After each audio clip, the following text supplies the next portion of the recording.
at the end of an ultra, if you're not just totally just wrecked, that's my favorite. But the ultra is also the race you love the most and you hate the most. I mean, I love just racing all day, doing what I love to do.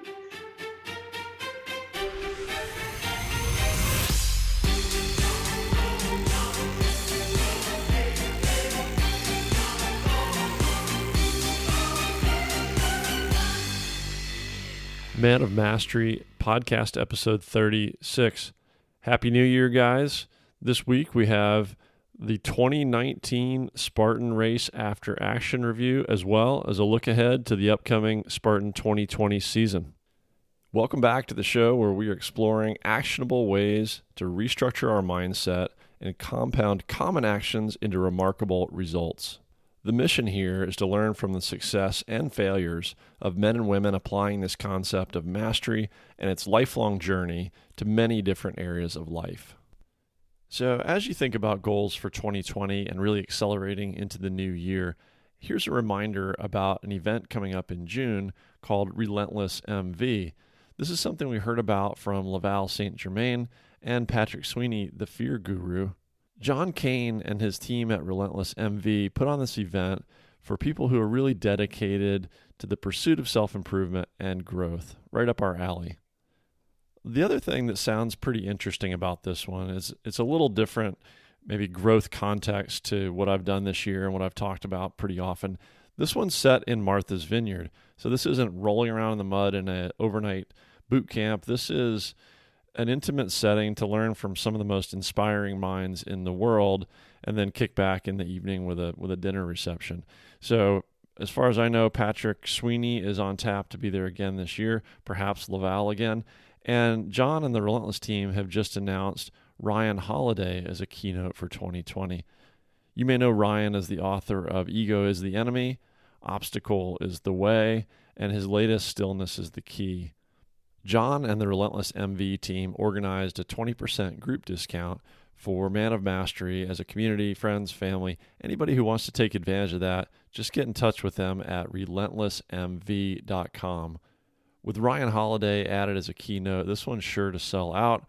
So jump in there fast. Join Patrick Sweeney, the fear guru, Ryan Holiday, and me in Martha's Vineyard, June 2020, Relentless MV. As you probably know, Spartan Race has been such a powerful and positive force for my family and me, as well as so many others that founder Joe DeSena is touching with his mission to rip 100 million people off their couches. And well beyond just the physical challenges and benefits, the sport offers benefits in mindset, mental toughness, positivity, emotional control, and an incredible team and community spirit. This week, with the excitement of the 2020 race season just days away, we're going to have a really fun look back at all the good, bad, and ugly of 2019 Spartan Race. I'm doing it panel style with three of the biggest personalities in the sport, Nathan Connolly, Renalto Hardin, and Scott Knowles. These guys share what brought them to OCR, what they love about Spartan, and what they're looking forward to in 2020 and beyond. Let's do this thing. Thank you for being here, both to the guests and the listeners. I think just by doing so, you really prove that you are uncommon, being ready to learn, being ready to grow. And I hope there's a bunch to learn from today. I'm super excited. It's 2 weeks from the official kickoff of Spartan 2020 season here in the United States. I think we're only days away from the first Spartan 2020 race in the world in Austria. And today I've got, we call it an after action report on Spartan 2020 by way of a panel. We're going to talk good, bad, and ugly of 2019, and then look ahead to Spartan 2020. So whether you're a Spartan fiend, like probably all of us on this call, or considering Rue, there you go, or looking for your first race, you're going to get something of value and inspiration out of this. So with that, let me tell you who we have on today. Renalto Hardin. I know Renalto, I think going back to 2018, I saw this guy walking around with the biggest trifecta medal I'd ever seen, at least at that time. And he rocks everything from stadiums to ultras and other OCRs. Definitely got to give him props for being a Michigan Wolverine. And I know he has served a career in our U.S. military. So thank you for your service, Renalto. Thank you. Scott Knowles, thanks for jumping in. He Yeah. runs the I Am a Spartan podcast. He and I talked recently that he started Spartan Racing back in 2015. And kind of like me, he's got a 2+ hour sprint to his name back in those days. So he has been tearing it up since then. Number of podiums, and I think he's got some milestones under his belt that he'll talk about here today. And then Nathan Connolly. Nathan, I think, is only about a year into the sport, but man, this guy, he was born with spina bifida, and doctors said he may never even walk. He's aspiring to be the first adaptive athlete onto the able-bodied Spartan Pro team. And I mean, this guy, he may be one of the role models for me on mental toughness. I see him out there working through hypothermia, and no matter what's going on, he's always got a smile on his face. And give him a little bit of a pump and a jab here. Nathan may be my only friend who's won a first place and a last place in the same race. So with that, gentlemen, thank you for joining me here today. Why don't we just go through? I'll go through in that order again, and let you add anything I might have missed on your call it your Spartan resume, Spartan credentials. Renalto. Once again, Renalto. I've done some of those long sprints when I was 245 pounds doing my first Spartan race, so I know the struggle of being out there all day as well. And I've done the Trifecta World Championship, which was in Sparta, Greece, which was just a blast, and that one was probably my favorite time out there.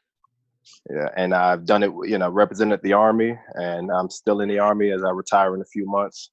And just representing soldiers and still preventing suicide with suicide prevention. So that's all I'm doing now. Good stuff. Thanks, brother. Scott.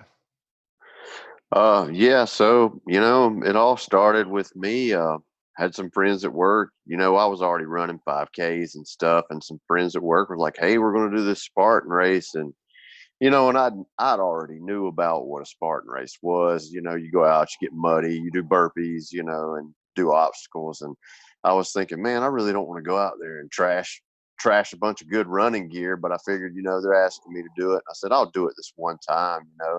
Went out there and did it once, and I was hooked. I just got that feeling like a kid at the playground again. And it's way more fun than just running a boring 5K.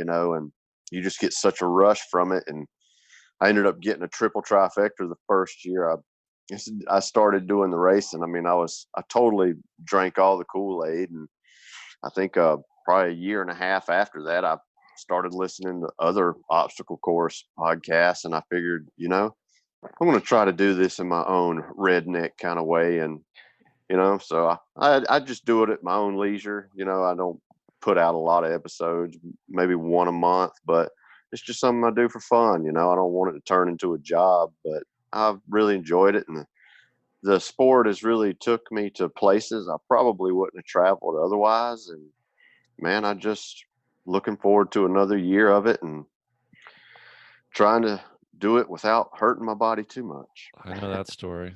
Super cool. All right. And Nathan, anything I missed on you? Other than being a pro at getting hypothermia twice a year. Not really. Joined Spartan this year, or 2019, and finished off with 4 trifectas after not even knowing that I could do one.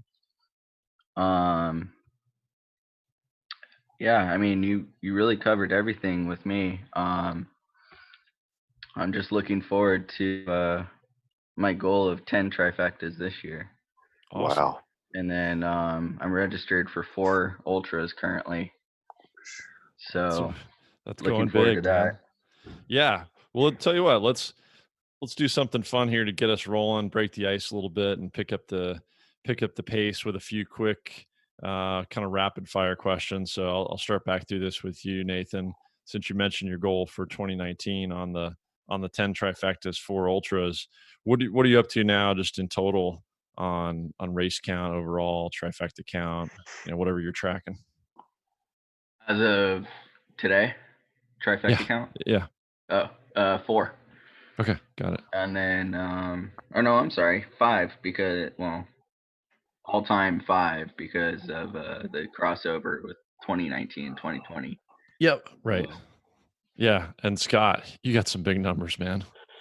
Yeah, so I've got 20 trifectas so far, and I've done 101 races total. But a lot of that's like, I went to Charlotte one year, and it was just a long time between my last race and my first race of the year.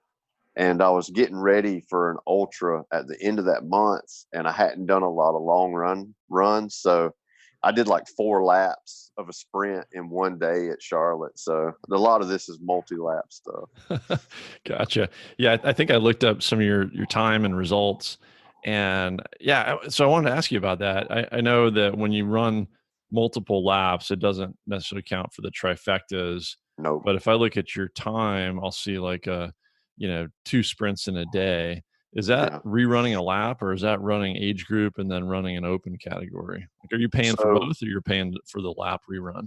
So, I always get an age group pass, mainly because the elite pass is like $300 more. So, but what you do is you can sign up for your first heat of the day online, which that was age group for me. You run that race, and then you go back to the race day registration, and you just pay the $14 insurance fee. And then they give you another time and chip and another, headband, and you just go and run another lap. So, and I just did that 4 times in that one day. But here's the kicker to this. So, whatever their system is with Athlinks, you can't claim but 2 races a day. And they have to be in different heats. So, if you run 2 open heats, it's only going to let you claim one of them. So, one of them's got to be either elite or age group, and then another one can be open. Unless you're Cole DeRosa and you can run elite, age group, and open all in one day. Interesting. All right, that's a good pro tip. I appreciate that one. Yeah, man. I would also do elite, except that I'm not elite. That's the only problem. All right, Renalto, where are you at, man? Where are you at on your totals?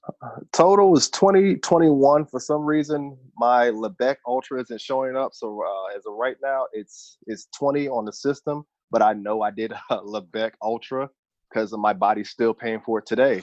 So, once they get that fixed, I'll be at 21 total to this day. That's awesome. Last year, I kind of took it easy a little bit. This year coming up, I plan on doing a lot more ultras this year, and we'll see where that goes. But next year, it will be my year.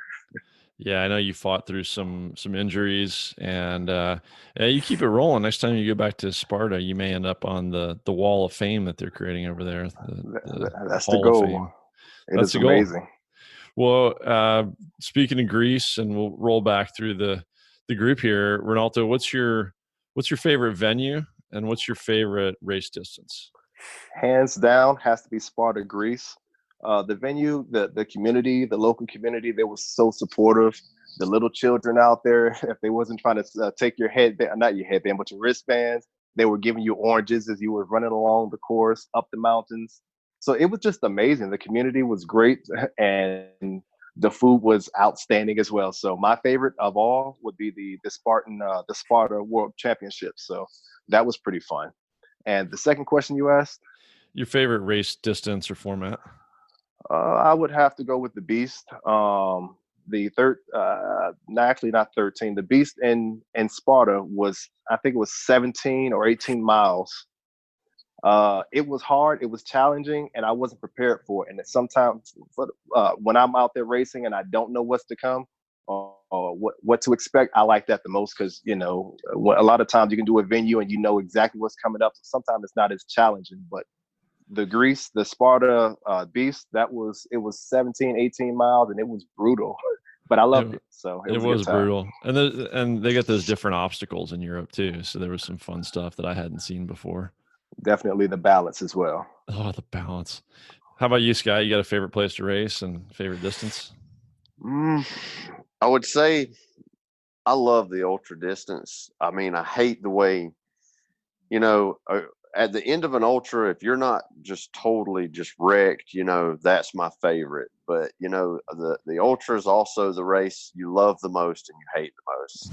And if you ever run Killington, you can kind of understand what I'm talking about. I mean, I love just racing all day, doing what I love to do. So of course, the ultra distance is my favorite, but sometimes you get those crazy aches and pains through the race, and that's the part I don't like about it. But the ultra is definitely my favorite distance. Yeah, that's one of those kind of events. I love it coming in, and I love it the day after. But then you get out there, and you're like, why did I do this again? I guess it's just fun, nerding out all of your nutrition, coming into the drop bin area and getting that second wind, that's just exhilarating, to me. I agree. It's good stuff. How about you, Nathan? Favorite place, favorite distance? I'm a little torn on the venue because I loved Los Olivos. I loved Tahoe. Tahoe was a whole different element of just, it was a whole different world, especially this year with all the other issues. Well, and the snow and the freezing water, and I can see that because you're a little sick in the head, I think, when it comes to that. Yes, I am. But honestly, I loved those two venues. And I love beasts. I love just being able to do as many obstacles as possible. But yeah, definitely Los Olivos with how beautiful it was out there. Can't wait to get back there this year. Cool. Yeah, that was a good one. It was so nice, green and everything. How Yeah. about favorite obstacle? Least favorite and most favorite obstacle. What are your two your nemesis and your favorite obstacle, Nathan? So I would say right now my nemesis is the Olympus, the new style of it that they have with the slippery material. Oh yeah. My favorite obstacle is I don't know why, but I like the spear throw. It's it's straight and to the point, but it's, for me, I never know what I'm gonna get as far as what kind of day I'm gonna have. And I'm kind of on a skid right now of not landing my spears, so I'm hoping to go into Chino with 100%. Cool. Yeah, there you go. Lean into your weakness. Right. How about you, Scott? You got one you love to hate and one you just love? I'd kind of agree with Nathan on the Olympus. At Carolina, that was my first time seeing the Olympus with that new material on it. And I think what threw me off more than the material itself is because I'm all holes. I use nothing but the holes, but the old wall had a certain pattern to it. And it seemed like like when you got to the last sheets of the whatever that material is, the holes were in a different location, and it just kind of threw off your whole strategy, and you had to kind of scramble for something else to get to it. But yeah, when the weather's bad, Olympus can be pretty tough. As far as a favorite obstacle goes, man, it's really hard to choose a favorite one. I mean, I love tumbling down the A-frame. I guess that would probably be one of my favorites. That, or maybe some carries. Oh, that's cool. Yeah, the Olympus is so tough for me too. We definitely got to get you out west, like Tahoe or something, in the elements and the cold out from the East Coast. You get the rain, but we'll get you out here maybe next season. Renalto was giving me some tips when we were up in Vegas on the Olympus. So I'll throw you the question, Renalto. What are your favorites? What do you like? And I'm curious if one of these is grease. Well, I'll start with my least favorite, and then I'll go into my favorite. My least favorite, I already touched up on it. Not the balance, but the slack line. I have to work on my balance, and I've been doing a lot of training with that. The single leg lifts and bend overs and stuff like that. That is my least favorite because my balance is terrible, and most of the time I made it halfway through and I have to jump off. So that's my least favorite. My favorite is the spear throw. Reason Really? why growing up, I played football, and to me, it's like throwing a football or a really big dart. So I look at it as if it's just a football. I grab it from the middle, the spear, and I throw it like a football, and it sticks. All So right. that's one of my things. I really like the spear throw. All right, I can buy that. Yeah, I was thinking about this question myself, and the Olympus, man, that new material, it's still got me. I think one of my favorite U.S. obstacles right now is the twister, just because that one was killing me for a long time, and I finally got it. I feel like I'm rocking it now, so I look forward to it now. But Greece, I know you went, Renalto, Nathan, you were thinking about going this year. Scott, if you haven't, make it happen, man. The way that they put the river into play for the course, where you've got like river barbed wire, I thought that was one of the coolest things. Or That spear was throw. fun. When you failed spear throw, it was river burpees. Yeah, water burpees, river burpees. That was amazing. Yeah, it was. Well, that's I mean, that one's definitely a highlight for me. So why don't we roll into that was last year, but in terms of 2019, I think there's some great stuff. The sport continued to advance. They're making moves now in terms of maybe acquiring other races. They're clearly doing some things to try to standardize. I know they've talked for a long time about Olympic sport. So I would say there is a lot of good going on, probably a lot of good, bad, and ugly. So let's pretend we were giving Joe DeSena and his team a grade, A through F. What Renalto, what do you think Joe and team get the highest grade in this year? What do they get an A for? And what did they fail? Well, as far as a failing grade, I don't know if they failed anything. My honest opinion, I would give them a B plus or a B minus, for the reason of some of these obstacles or some of these venues or just different races. They have such a following, such as example Warrior Dash. I did it before, and it's an amazing race. So I thought that they were going to incorporate a little bit more Warrior Dash or some of these other venues that they've taken over. I thought that they were going to continue to have these races, and it seems as if they're taking over these races, and that's the end of them as we know it. So, I would like for them to incorporate more Warrior Dash, and even with Tough Mudder. I'm sure we'll talk about that later. It's a lot of cancellations going on with that. So I just want to see these races that people have grown to love just continue on. Yeah, that's a great point. Anything that you think they did particularly well this year? The Trifecta World Championships, not Trifecta, the Sparta World Championships in Tahoe. Every year I go there, it's amazing, and it's they incorporated the walk of I think it was the parade, which was it's always a blast to be a part of that, and have the countries represent themselves, and I think that was done pretty well out there at Tahoe. Tahoe was amazing. I think Scott said something about Tahoe earlier. Yeah, I think that was yeah, or Nathan may have. They yeah, I think definitely. it's amazing. Tahoe's been great. I've been 2 years. So it looks like World Championship will be in the Middle East. So Tahoe looks like it's on the race format for this year, but just not World Championship. Yes, I believe it's a national. It's regional championship this year. Regional. Okay. Got it. National. How about you, Scott? Where's Joe get an A? Where's Joe get a low mark in 2019? Well, I agree with Renalto. I'd probably give him a B plus. I mean, Spartan is a well-oiled machine, and as far as doing their obstacle course races and doing, I think everything's gone according to plan. They're adding a lot of stuff, which kind of scares me because I don't want them to take their main site from their main race. They're going into this trail series, and from what it looks like and what I understand, it's done fairly well. And now they're getting into this Decafit, which is kind of like a knockoff of High Rocks. And that, I've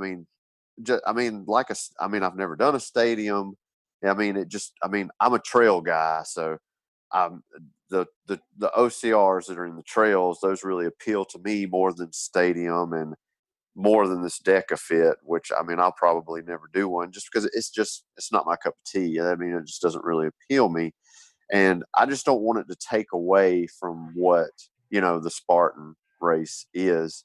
And now, there's all this talk about them buying Tough Mudder and still keeping Tough Mudder as its own separate entity. And, for the OCR community, I think it's a really good thing if Tough Mudder stays around, and somebody, you know, save it, But from another point of view is if it's going to bring Spartan down by purchasing Tough Mudder, I'd rather them not because, when you've got two huge companies like that, and man, it just seems like that's a lot to have on the plate.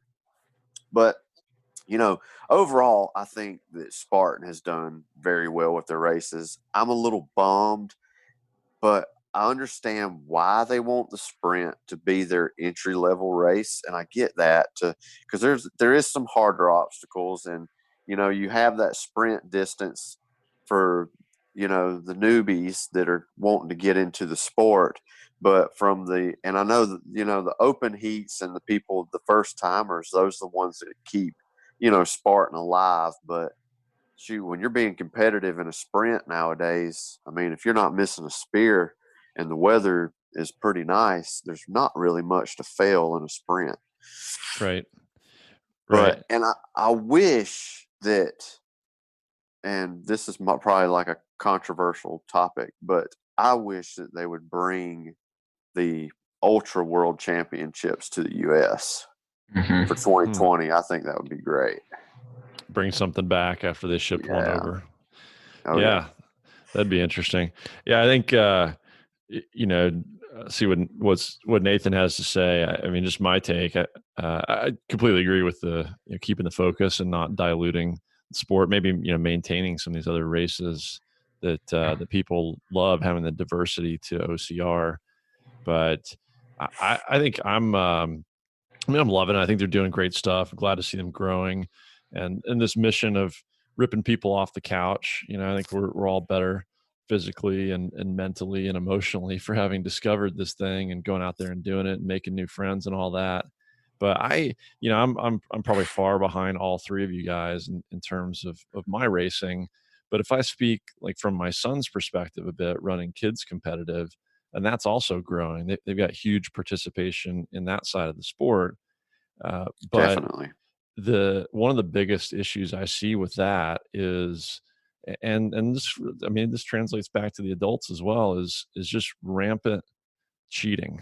I mean, just to call it what it is. It's to talk about the integrity of the sport is even just to be a bit nice about it. I mean, everything from I've heard age group adults talk about people opening the bucket and pouring rocks out, and in the kids category, I don't crazy. think, exactly with the kids, I don't think it is, the ones that are running competitive, they're trying their best to get out there and win. And I don't think that they're doing things like that, to cheat per se. But the way Spartan is organized with a very few number of paid staff and then a few people that are willing to give their time as referees who really know the rules and really do enforce. Everything else is a volunteer run, or you just have obstacles that aren't even manned. And kids just don't know, and they're not doing them the right way, or they're not doing their burpees the right way or the right number. And then so at that point, I don't even know how you can have integrity to the results and know who really won. So sorry, Nathan, I jumped in on my soapbox there. But I'll so with that, let me throw it back to you. Well, you were spot on about all the the integrity, and I know you and I have talked about it on multiple occasions. And yeah, I mean, there needs to be a lot of changes as far as I don't know. I really don't know how to fix it either. Like, I've been thinking about, what if they had paid staff be the course marshals, instead of volunteers who are, let's face it, inconsistent at every single venue. It seems like there's a different rule for every obstacle. And that's kind of where my grading comes in. Like, I give Spartan, Joe and staff, like a C for just going based off this past season. There was just too many discrepancies, changing the rule book right before championships. Sure. But and now they're trying to do too much, I think, bringing in DecaFit, and I'm right there with Scott. Let's not take away from the main sport of OCR. So I like that they're trying to bring in more money. I like, the marketing, but it's too much, I think. So overall, I think it's a C. I would like to see, just more consistency in 2020.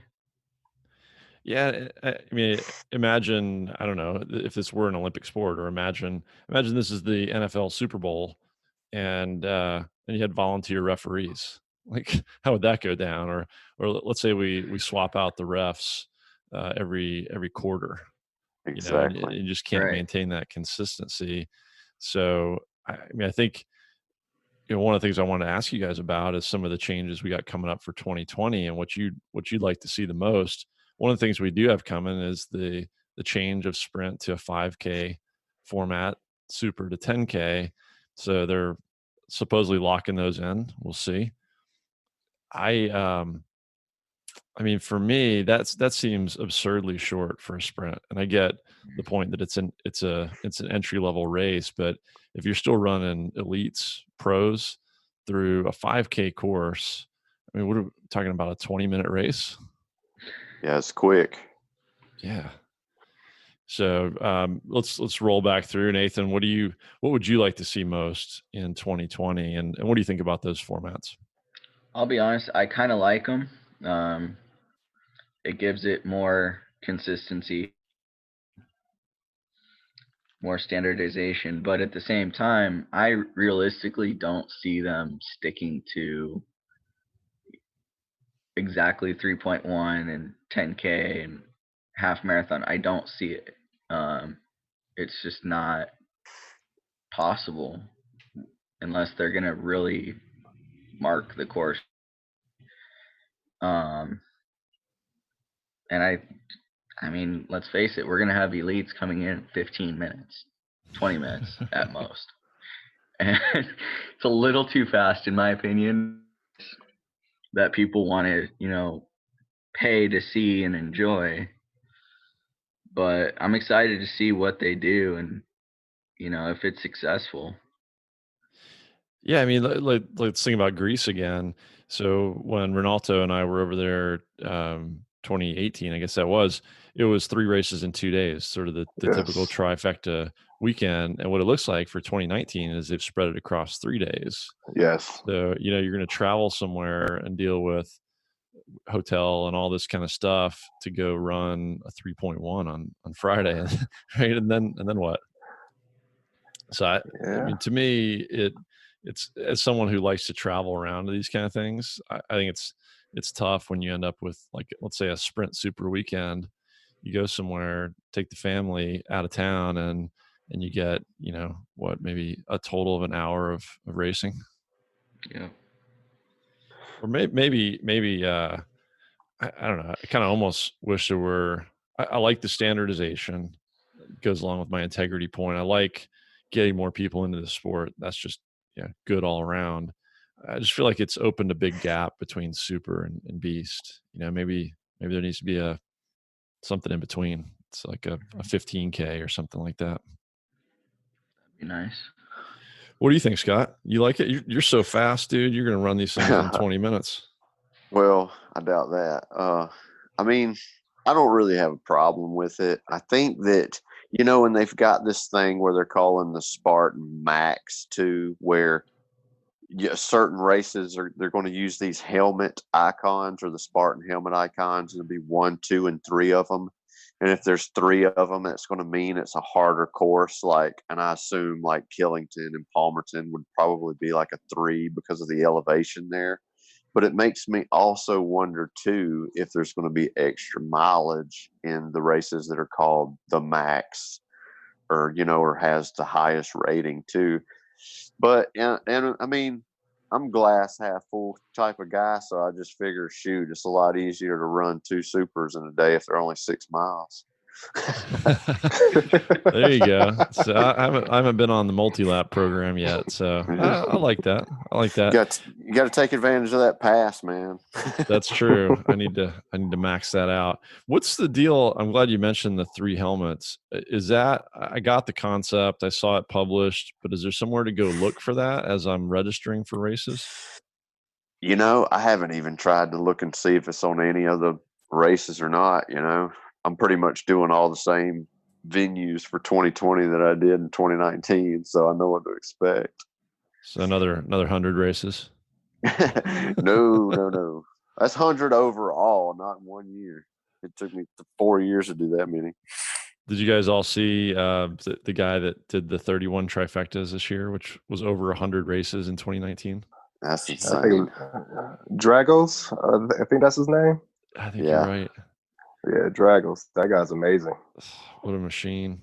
Yes. And he had to have been limping through some of those races. Oh, yes. I think he said he's got a good number of things to heal up. But you know what one of the things I saw him out in Los Olivos, Santa Barbara, and I don't know if he did an all age group, but he was an age group that day. So I have the idea that he did, which I love. Again, it's like you're going to go out and try to put up a new standard, raise the bar in the sport, do it with integrity. So I'm assuming he went out there and did it following the rules. Versus, I get, like, my wife's about to do her first sprint, and there'll be obstacles she can't do, and she'll do as many burpees as she can. And, great. Like, you got to start somewhere, but I don't know, for me, like, it bugs me when I see people, let's say, do an ultra and just walk right past every obstacle. It's like, well, why don't you just go for a hike? Like, I don't know. To me, that's not really earning the buckle. But anyway, I got on my soapbox again. Renalto, where are you at with 2020, and what do you think about the new formats? Well, as far as the formats, I honestly, I like them until you just brought up the 20 minutes. And I'm not the fastest runner, but I have a little speed to me. And now that I think about traveling, like prime example, I'm thinking of going to the winter sprint, winter Greek Peak in Jersey, the Jersey area. And it's only a 5K. And now that I think about it, like, I could be done in less than 30 minutes. Mm-hmm. So to do all that traveling for 30 minutes worth of racing, that's not, that may change a lot of people's decisions as far as traveling for some of these races. At least now that I'm thinking about it, until you said something about the 20 minutes being, completing it in 20 minutes, that may change my mind with some of these races. I agree. So it would definitely, it will make some of these these pros. I know some of these guys like Robert, he met Robert Killian, he may do a sprint in 14 minutes and 30 seconds. So, these guys are moving out there 5 and 6 minute mile paces. So, I think that it's, maybe they should change it for maybe the pros and the age group. I'm not sure, but for the competitive, actual competitive waves, they'll be doing their trophy presentation or medal presentations while everybody's getting started. Yeah. When Nathan said that about marking distances, I was kind of wondering about that too, because if you really have a fixed distance, it seems to me like the distance markings on the courses have usually been bad. And I just always assumed it was by design to mess with you mentally. Mm-hmm. I don't know if that's fact or not. I don't know. I mean, maybe one of the things they could do is change that rule to where when you run extra laps, they count towards trifectas or something like that. That would really go, okay, maybe you can go out and do a 20-minute competitive sprint, but put up 2-3 more laps and have it move the bar on trifecta numbers. Yeah. That would be cool. But man, the trifecta numbers would go out of the sky if they did They that. would. They would. They would. Yeah. Although, I mean, the tortoise left Tahoe with a Harley for doing 300, and a lot of that is based on 2, 3, 4 laps a day. Yeah, I remember seeing Joe in North Carolina in maybe it was 2016, and he had his arm in a cast, and he was still out there, and he'd come from Dallas because he did one in Dallas on Saturday. He did a beast there, and then he flew to North Carolina and did the beast on Sunday there, so he could get 2 beasts in a weekend. Wow. And he had a cast on his arm. Man, there's some commitment there. I tell you what, just thinking about it as we're talking about how 2020 may play out, and Scott, you mentioned some of the quirks like with Chrono Track. I wonder what's going to happen if you notice you get somewhere like the middle of 2020 and the race registration flips from Athlink's Chrono Track over to the Spartan website itself. Yep. I hope they've got all that sorted out so totals don't get lost halfway through the year. Yeah, I know I was looking ahead and they may have already fixed it, but I was signing up for the Ultra at Killington and it was not accepting my whatever the 50 or 55% off because I already have the pass. It wasn't taking that into consideration. So I'm hoping they have that worked out. They don't yet. I just tried it today for Carolina Ultra end of the year, and it's still broken. But yeah, I mean, and maybe, yeah, exactly. I mean, hoping these things ultimately are for the better. Nothing's perfect at first. They seem to be really good at innovating and then kind of working it out over time. And I don't know how much of that is Joe's philosophy and leadership. So maybe that's a good segue to a lot of rumors swirling around in the sport right now. Is Joe DeSena leaving the sport? Nathan, have you heard that? So I looked into it today, and I feel like it's just a rumor. I know they posted something April 1st for April Fool's Day. That he was leaving and they were looking for a replacement, but I really couldn't find anything else to validate it. Yeah, that was something going around on Instagram again here recently. Scott, have you heard anything, or Renalto? The only thing I saw was just where Bill Brumbuck from one of the Bro CR guys, he did a little live video one night, and he said that, and I want to say it was more or less his assumption, just because of the way everything was going, that he was trying to, kind of build the brand up so he could sell it, and get out of it. And I would say that I don't think he's got maybe his hand in the pot as much as he has in the past, but I don't think to see him leave anytime soon. I wouldn't think. I wouldn't either. Yeah. Renalto, what do you think? I agree totally with him. I think that he's not going anywhere. I think he has his hand in so many different things. These new different fitness, these deck of fitness, and when they introduce the stadions and the new medals, and I think he has his hands in so many different things. I don't think he's going anywhere. At least I hope he doesn't go anywhere. I follow him on Instagram as well, and every day it's something else, a little bit more motivational, and I'm hoping that he's not building it up to sell it, because I think he's done a pretty good job at least this past year. He's done a lot more from what I've seen online, than within the previous year. So I don't think that is. I think that's just a rumor, or at least I hope that is just a rumor. Yeah, I hope so too. I think that was the same thing I saw was the Bro CR live. But I mean, it seems like a labor of love to the guy, and he's such an inspiration and motivating personality to so many people. He seems to, really enjoy it. And I mean, he's like, he's like an icon to this group of people whose lives he's helped make better. And I don't know, to me, it doesn't strike me as a guy who wants to cash in and sail away on a yacht. he's got his farm. He's doing something he loves. He's running his life and his family the way he wants to. He's got a clothing line big enough now that he can get all of his clothes, household products, food, and everything else through Spartan brand itself. He can live off of everything Spartan and be good. I think that he likes torturing people in the death race too much to sell Spartan. That's a good point. Maybe he'll make that one bigger again. That was the focus early on. He can just spend some more time on that and a Gogi. Yep. All right. Well, I know we're coming up on the top of the hour here in a few minutes, so I do want to hear from each of you guys. Maybe we'll just spend a few minutes and go back through the lineup here.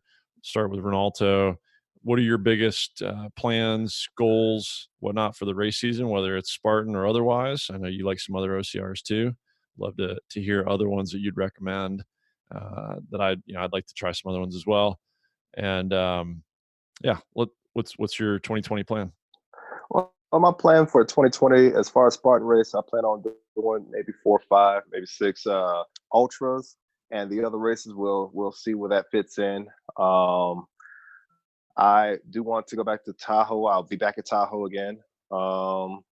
And I think if Killington, I did Killington, I want to say in 2018. I definitely want to go back to Killington. The lady wants to go back, so I'm gonna go back. So, yeah.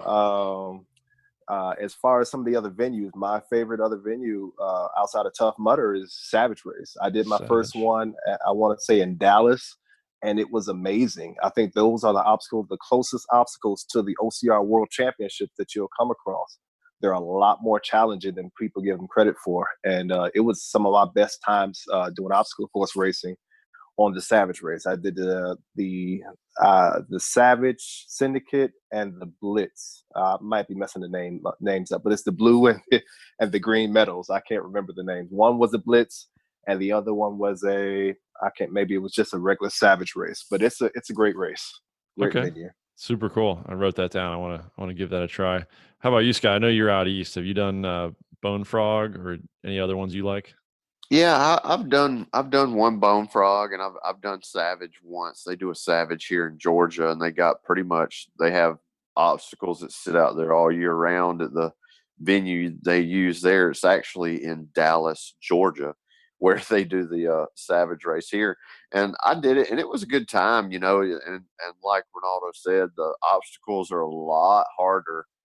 And I just did an open heat. So, I had a really good time. Me and some friends just did it and had fun. But I could really see a lot of those obstacles becoming a problem if you're running through there wide open, It's a lot of grip obstacles for sure. And Savage is a good race, and they put on their venue is actually, the festival area is a good festival area too. And I've done the Rugged Maniac, and to me, like, the Rugged Maniac is the perfect entry level into OCR. They got a lot of inflatable obstacles that are a lot of fun, a lot of obstacles where you'll fall into the water, and they got this huge slide you come down at the end, and it's just a good time. And their festival area is also great too. Oh yeah, somebody told me about that massive slide. I'm glad you mentioned that. I just wrote that down because I forgot what it was. And what's your biggest goal, or what do you got? I know you're doing a bunch again in 2020. So is it just by volume, or are you doing a bunch of ultras, or going anywhere cool? Well, I'm pretty much, I'm taking advantage of the pass, of course. So I'm trying to do all the ones that are close to me. And me and my buddy Michael, we usually talk ourselves into doing more than what we probably should. We're going to do 4 ultras this year, one in New Jersey and one in Killington. So those are 2 of the good mountain ultras. And then we're going to do a new one that's coming to Fayetteville, North Carolina. And then we're going to do the other one in North Carolina that I don't think they've announced the venue for it yet, the one they do in November.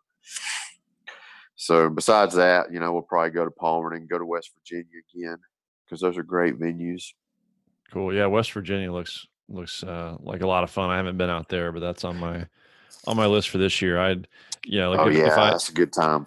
If I had to ask for Uncle Joe for something for 2020, I'd like to see more trifecta weekends in the U.S. I think For sure. we got West Virginia, we got Hawaii. Is that it? That might be it, right?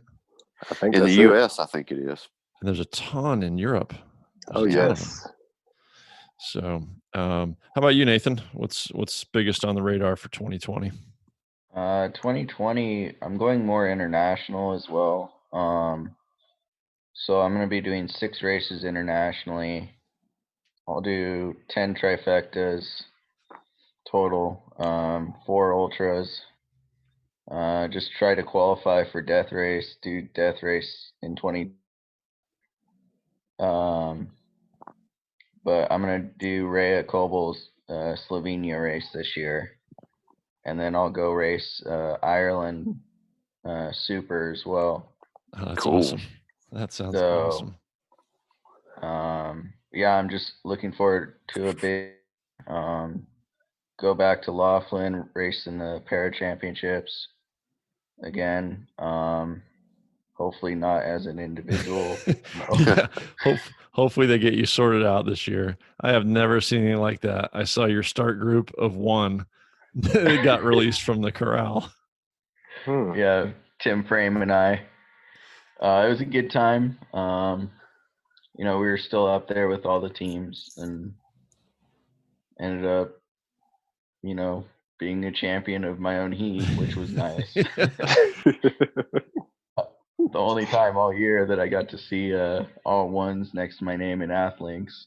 Yep, all 1s. And I like to tease you about coming in first and last all in the same race, but takes nothing away from the effort, man. Congratulations on that first place. Thank you. But also, in all seriousness, it was the nicest to be able to leave with a fully clean race that Sunday. So didn't have to do any bees and just wasn't as sore as I would have been at any other race. Nice. Well, congratulations again. Sounds like it's going to be an epic 2020. We're still trying to plan ours out. I know my son's ready to get back out after it. His world championship went better than last year, but not as well as he wanted. And I'm going to my goal is to try to be like Renalto and come out of Sparta with a shield. So I'm shooting for my 13X 2020 and get back on the ultra program, work a few of those in there as well. Nice. Yeah. Well, why don't we just wrap up? I'll go back in order from Nathan to Scott to Renalto. If you guys just want to spend a couple minutes before we wrap on where people can find you, kind of what you do, either in terms of coaching, podcast, suicide prevention, your interests, where your passions lie, where people can find you through social media or website. So, Nathan, you want to talk a little bit about your mission, some of the charities you're involved with, and where people should look you up? Yeah, sure. So people can really just find me on Instagram. Adaptive OCR is my handle. You can find me on YouTube as well, under Coach Nathan Fitness. But I'm starting to steer away from Facebook a little bit and just go more towards Instagram and YouTube.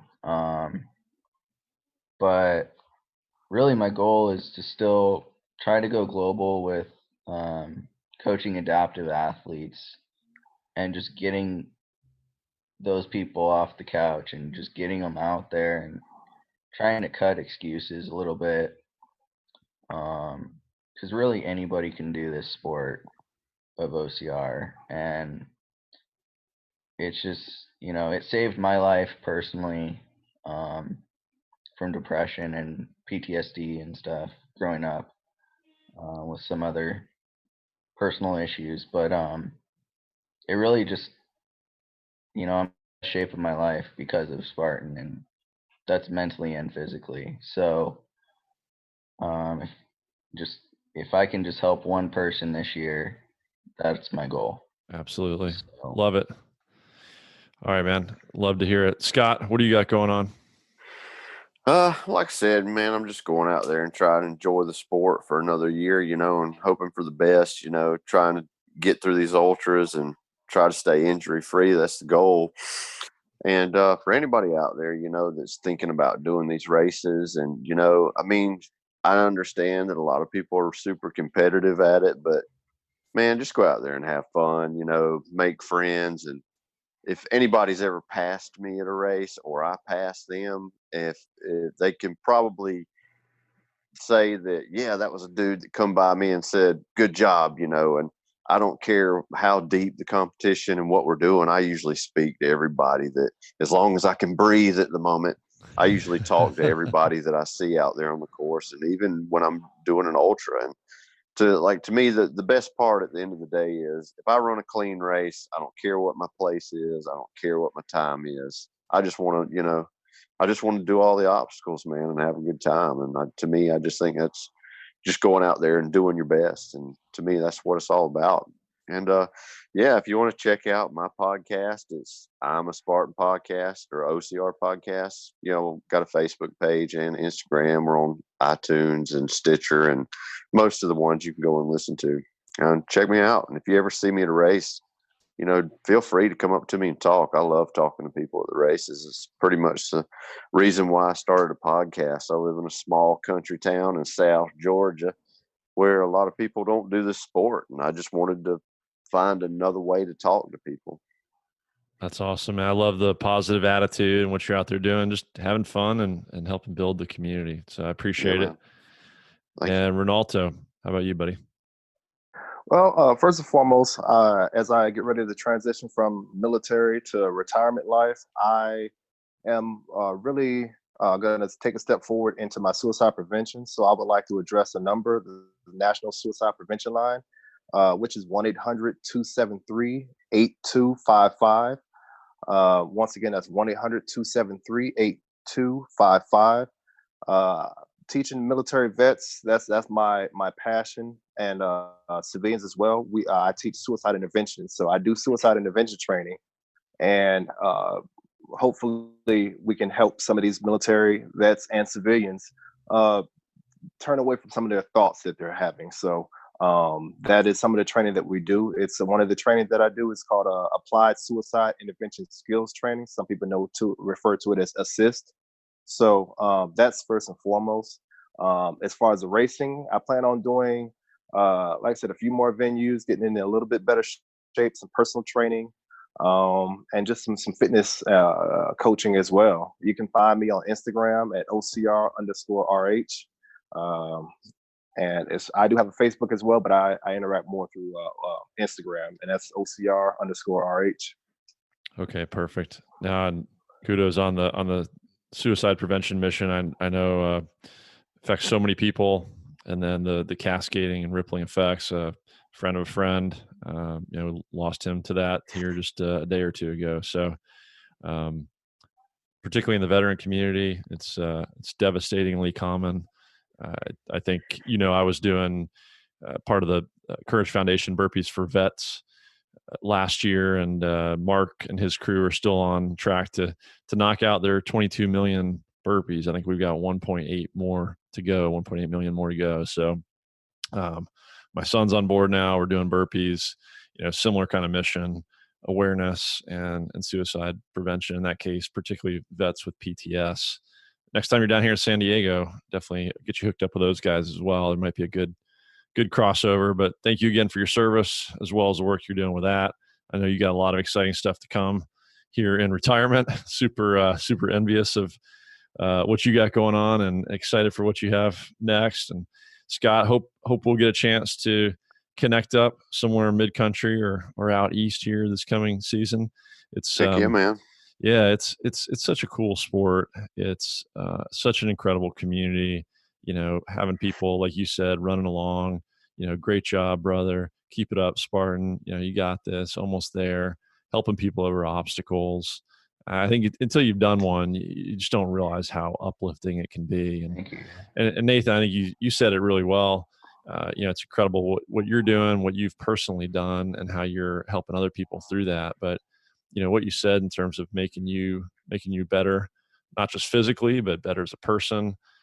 I know, for me and for my family, it's been so uplifting, such a positive force of change in the way that we look at ourselves and each other and the world. It's about so much more than the race. It's those obstacles really are a metaphor for life, and I feel like I come out of every one of them better, not just physically, but how I can go about my job and my life and my world every day. So I'm super appreciative of what the sport's given to me, and hopefully it keeps going for a long, long time. We're talking about this and that, but it's a great thing. I hope anybody listening takes a chance to get involved. Reach out to the 3 or 4 of us on this call if you need any guidance.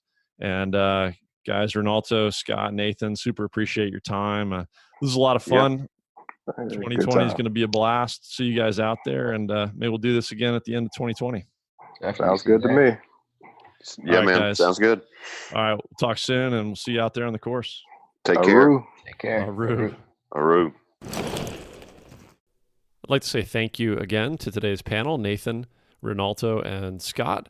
These guys are just such a great glimpse of the incredible uplifting and competitive community that's out there in Spartan. And it really is something, whether you're looking for a podium or you're going to try your first one, it's just an incredible experience.